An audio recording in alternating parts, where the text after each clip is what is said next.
അടിമാലി മണ്ണിടിച്ചിൽ ദുരന്തത്തിൽ പ്രതിഷേധിച്ച് ദുരിതാശ്വാസ ക്യാമ്പിലെ അന്തേവാസികൾ. പുനരധിവാസവും നഷ്ടപരിഹാരവും സർക്കാർ ഉറപ്പു നൽകുന്നില്ലെന്നാണ് ഇവരുടെ പരാതി. മണ്ണിടിച്ചിൽ മേഖലയിലേക്ക് തിരികെ പോകാനുള്ള നിർദ്ദേശം അംഗീകരിക്കാനാവില്ലെന്നും നിരാഹാര സമരത്തിലേക്ക് നീങ്ങുകയാണെന്നും അന്തേവാസികൾ പറഞ്ഞു. അടിമാലി കൂമ്പൻപാറ ലക്ഷം വീട് ഉന്നതിയിൽ കഴിഞ്ഞ ശനിയാഴ്ച രാത്രി 10:30-യോടെയാണ് മണ്ണിടിഞ്ഞ് അപകടമുണ്ടായത്. ദേശീയപാതയോരത്തുള്ള കൂറ്റൻ കുന്ന് അടർന്ന് താഴേക്ക് പതിക്കുകയായിരുന്നു. അപകടത്തിൽ ഒരാൾ മരിക്കുകയും ചെയ്തു.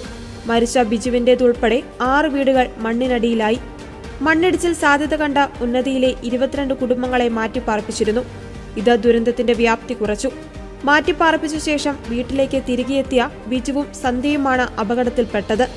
വീടിന്റെ കോൺക്രീറ്റ് പാളുകൾക്കിടയിൽ കുടുങ്ങിയ ഇരുവർക്കുമായി മണിക്കൂറുകൾ നീണ്ട രക്ഷാപ്രവർത്തനം നടത്തിയിരുന്നു. ദുഷ്കരമായ സാഹചര്യത്തിൽ പുലർച്ചെ 3:30-യോടെ സന്ധ്യയെ ജീവനോടെ പുറത്തെടുത്തു. പ്രാഥമിക ശുശ്രൂഷകൾക്ക് ശേഷം രാജഗിരി ആശുപത്രിയിൽ പ്രവേശിപ്പിക്കപ്പെട്ട സന്ധ്യയുടെ കാല് മുറിച്ചു മാറ്റിയിരിക്കുകയാണ് നിലവിൽ. പുലർച്ചെ 4:30-യോടെയാണ് ബിജുവിനെ പുറത്തെടുത്തത്. അപ്പോഴേക്കും ജീവൻ നഷ്ടമായിരുന്നു.